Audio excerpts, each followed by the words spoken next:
Muy buenos a todos compañeros inversionistas. El día de hoy vamos a platicar acerca de la nueva predicción que ha hecho Jamie Dimon en el reporte anual de JP Morgan. Específicamente vamos a ir analizando punto a punto los temas más importantes que ha tocado acerca de cómo él ve el panorama económico actual y en los próximos años. Como siempre, antes de comenzar, les recuerdo si les gusta el contenido del canal, pueden apoyar suscribiéndose o con un like.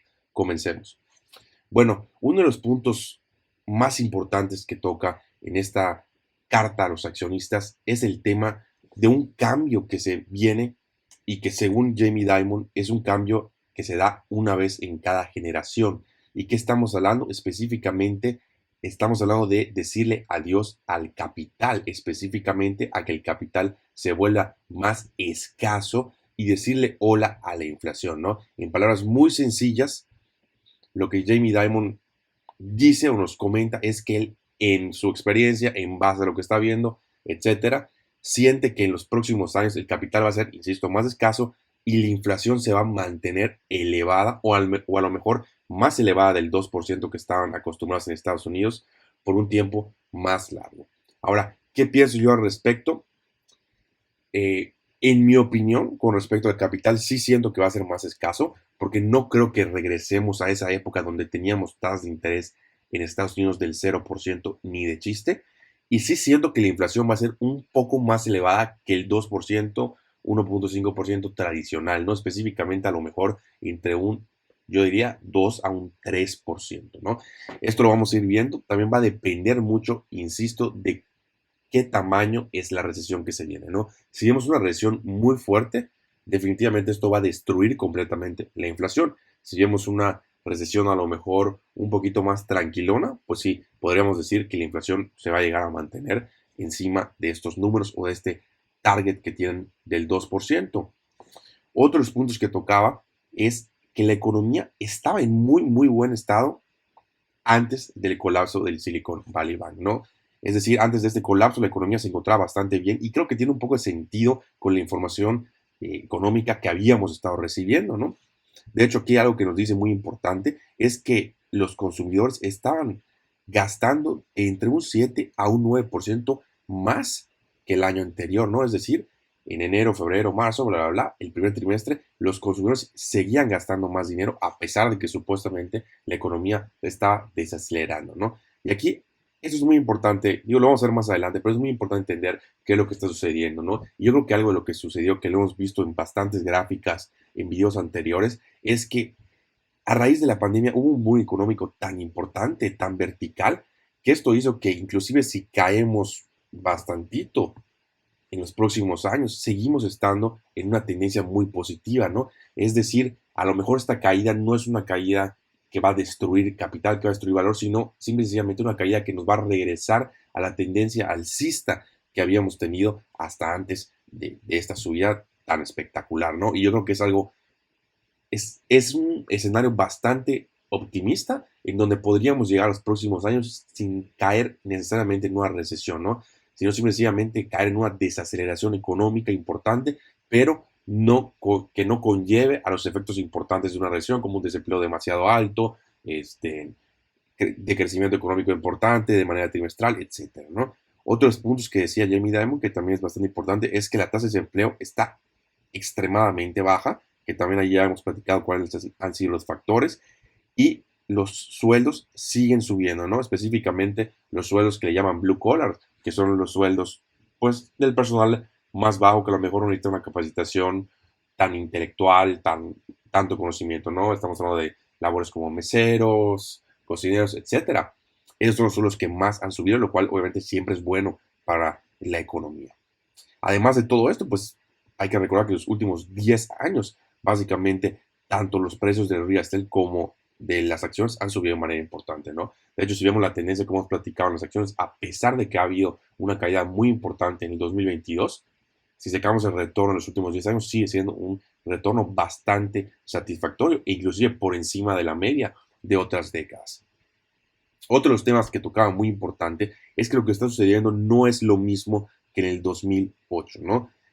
¿Por qué? Bueno, hay bastantes, pues sí, bastantes cosas diferentes, pero algunos de los puntos que que tocaba es que ahorita nos encontramos en una economía bastante buena, donde el consumidor está bastante saludable, hay buenos trabajos, hay muchos trabajos, los empleos, los sueldos son más altos, perdón, hay buen crédito, etcétera, ¿no? Los negocios en general están bien. Que esto ha sido bastante diferente a lo que estaba en el 2008. Obviamente hay unas diferencias importantes, que las diferencias que también tenemos hasta cierto punto negativas es que pues hubo un gasto del gobierno muy importante en los años de la pandemia, donde básicamente entregó dinero de manera personal a cada uno de los ciudadanos de Estados Unidos, hubieron un montón de préstamos a empresas pequeñas que luego ni siquiera se pidieron que se devuelvan, etcétera, ¿no? Y además de esto, pues también hemos tenido o ha estado habiendo una crisis económica, perdón, una crisis energética, ¿no? Específicamente con lo que sucedió gracias a la guerra, que básicamente el problema o el conflicto armado que ha habido entre Rusia y Ucrania, pues ha complicado la situación para los temas energéticos, sobre todo en Europa, y también estamos hablando de un conflicto que está teniendo Estados Unidos con China, que tampoco está ayudando demasiado, sobre todo a los temas inflacionarios. El siguiente punto que toca, que también creo que es algo muy importante que todos debemos de conocer, es que las tasas de interés funcionan como la gravedad para los precios, ¿no? Es decir, mientras más alta sea la tasa de interés, eso va a empujar los precios de cualquier activo, de acciones, bienes raíces, etcétera, hacia abajo, ¿no? Entonces también es importante entender la matemática básica. Y nos pone un ejemplo, ¿no? Que cuál es el valor presente neto, si tenemos un 1% de interés, pues es de $100, si tenemos un 10% de interés, es de $10, ¿no? Entonces también hay que comprender que el hecho de que estemos llegando a una economía con tasas de interés más altas, muy probablemente siga generando bastante presión en los precios de las acciones, de los bienes raíces, en general de cualquier activo. Otro tema importante que toca, que no tiene mucho que ver con economía hasta de manera directa, pero sí de manera indirecta, que es la nueva era informática que estamos viviendo, ¿no? Específicamente, para los que no saben, había una herramienta que se llama ChatGPT, que ha sido una inteligencia artificial, un modelo de aprendizaje, inteligencia artificial bastante avanzado, ¿no? Bastante importante, y de hecho los pronósticos dicen que vamos a tener una inteligencia artificial capaz de autoactualizarse en 5 a 6 años, ¿no? Que también, bueno, eso ya algunos problemas que pueden suceder, creo que todos hemos visto las películas, no significa que vaya a suceder, pero definitivamente es un riesgo.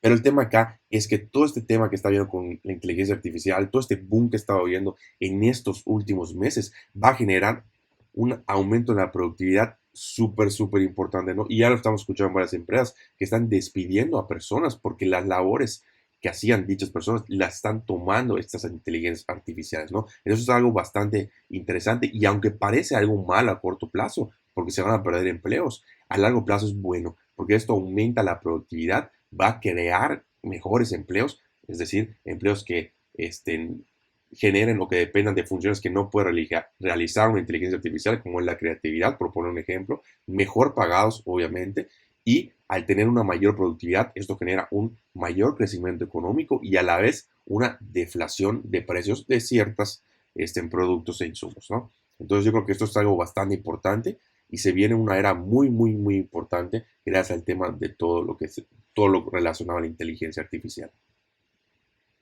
Ahora, también nos decía que la crisis aún no se ha acabado, que también es muy importante, ¿no? Yo les platicaba en videos anteriores que creo que la crisis bancaria no se ha acabado.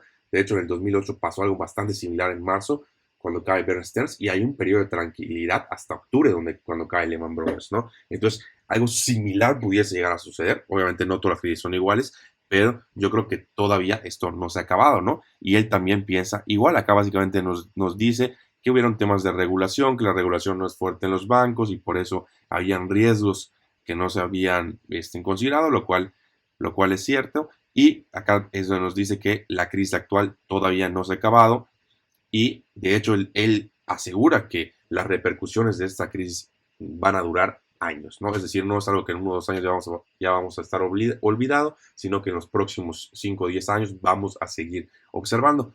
En esa parte no estoy tan de acuerdo. Yo siento que la crisis bancaria sí va a tener, no va a ser tan grande como la del 2008 y por ende siento que la sanación o la curación de la crisis va a ser mucho más rápida que, insisto, la del 2008, ¿no?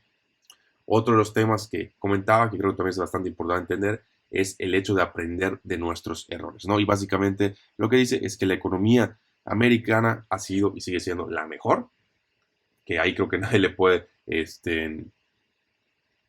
debatir, y que tradicionalmente el gobierno americano en general aprende de sus errores y genera regulaciones, sobre todo en temas bancarios, para prevenir que sucedan nuevas crisis en años pasados. Creo que es algo cierto a corto plazo, ¿no? Porque pues a corto plazo, una vez que tienes una crisis, lo primero que haces es hacer más regulación, bla, bla, para ver que no pase lo que pasó. Pero conforme pasan los años, la gente olvida, ¿no? Entran nuevos políticos, se olvida lo que sucedió y a lo mejor hay un proceso de regulación bancaria, y sucede lo contrario, ¿no? Entonces tampoco creo que sea algo a largo plazo, ¿no? Siento que es algo que siempre ha sucedido. Digo, si aprendiéramos tanto como decimos, la realidad es que este tipo de crisis bancarias no las tendríamos, ¿no? Pero las seguimos teniendo después de estar aquí, quién sabe cuántos años en este planeta. Entonces, siento que es un tema que es más a corto plazo. Corto, mediano plazo, a lo mejor sí pueden mejorar las cosas, pero a largo plazo se van a olvidar, va a haber desregulación y va a pasar lo de siempre, ¿no? Las crisis, al fin y al cabo, en mi opinión, son parte del ciclo económico y son parte de la naturaleza humana. No es algo que podamos separar. Ahora, último punto que quiero tocar de Jamie Dimon, que también creo que es muy importante, los estímulos siguen en el sistema y es algo de lo que platicamos, ¿no? Al fin y al cabo, el gobierno americano gastó o perdió 3.1 trillones de dólares en 2020, luego 2.8 en 2021 y 1.4 en 2022. Obviamente la tendencia es buena, pero todo este trillón de dólares que básicamente se imprimió, que se dio a la gente, que se dio en forma de créditos, etcétera, es dinero que sigue en el sistema, ¿no? Y que poco a poco se ha estado tratando de sacar, subiendo las tasas, generando desaceleración económica, etcétera, pero es algo que va a tardar en salir, ¿no? No es algo que puedas meter y al año siguiente sacarlo, ¿no? Porque crearías un caos. Entonces, básicamente lo que el Banco Central de Estados Unidos ha estado haciendo en los últimos años es sacar poco a poco este dinero del sistema, y por eso es muy probable que las tasas de interés a lo mejor sigan un poco elevadas en los próximos años para tratar de sacar, insisto, este dinero sin crear una recesión económica importante, ¿no? Pues desaceleración no importa, pero hay una gran diferencia entre tener una desaceleración económica a tener una recesión como la de 2008 o tener inclusive una depresión como la de 1928, ¿no? Entonces son cosas diferentes. La cosa es tratar de sacar este dinero sin generar tanto daño o minimizando el daño posible. Y otro tema que nos toca, que también es 100% cierto, que creo que nos va a ayudar mucho a todo lo que hemos estado viendo, es que la economía, al fin y al cabo, es imposible de predecir, ¿no? Hay que recordar que las personas somos la economía, ¿no? La economía no es un ente, no es nada así, ¿no? La economía somos el conjunto de personas que estamos tomando decisiones en base a nuestros propios intereses personales, ¿no? Entonces estas fluctuaciones tan importantes que pueden haber son muy difíciles, por no decir imposibles de predecir. Y aquí quiero llegar con esto, que Jamie Dimon definitivamente es uno de los mejores CEOs y entiende el sistema bancario 100 veces mejor que yo y que prácticamente cualquier otra persona dedicada a esto, ¿no? Pero la realidad es que a pesar de esto, sigue siendo sumamente complicado de predecir, ¿no? Porque hay demasiados factores. Al fin y al cabo, somos personas, no somos computadoras y a veces no tomamos las decisiones racionales, ¿no? Entonces, eso siempre ha sido el problema de la economía y siempre, o sea, siempre por eso ha sido tan difícil de predecir, ¿no? Porque muchas veces uno de los principios económicos decía que las personas deben buscar maximizar su utilidad, y cuando nos vamos a la realidad nos damos cuenta que no necesariamente es correcto pues este fundamento, ¿no? Entonces aquí es cuando se complica un poco la cosa. ¿Cómo ha reaccionado el mercado a todo esto esta semana? Esta semana tuvimos una semana bastante tranquila, la verdad. También hay que recordar que fue una semana de 4 días, porque hoy bueno, estoy grabando esto Viernes Santo, y Viernes Santo no abrió el mercado. Entonces fue una semana de 4 días, básicamente hubo un movimiento negativo del -1%, si queremos redondear. El Nasdaq no es nada, la verdad, estuvo bastante tranquila, subió, bajó el mercado, no hubo tanta volatilidad, las noticias estuvieron pues bastante normales. Ahora, ¿qué es lo que sigue? Digo, el mercado sí está bastante fuerte, como puedes ver, ya rompimos la tendencia que se había dicho, la tendencia negativa, y estamos en una nueva tendencia positiva. Ahora, ¿qué es lo que sigue? Y va a ser sumamente importante en esta semana, son los datos inflacionarios de Estados Unidos del mes de marzo. Ojo con los datos, si tenemos una inflación más fuerte, no se les haga raro que los mercados caigan de manera violenta. Si tenemos una inflación a lo mejor tranquila o como lo esperaba, obviamente no pasa nada, y si tenemos una inflación todavía más tranquila, puede ser que haya una reacción positiva ante estas noticias en el mercado. Pero bueno, eso es todo el video de hoy. Como siempre, les agradezco por su tiempo y nos vemos en el próximo.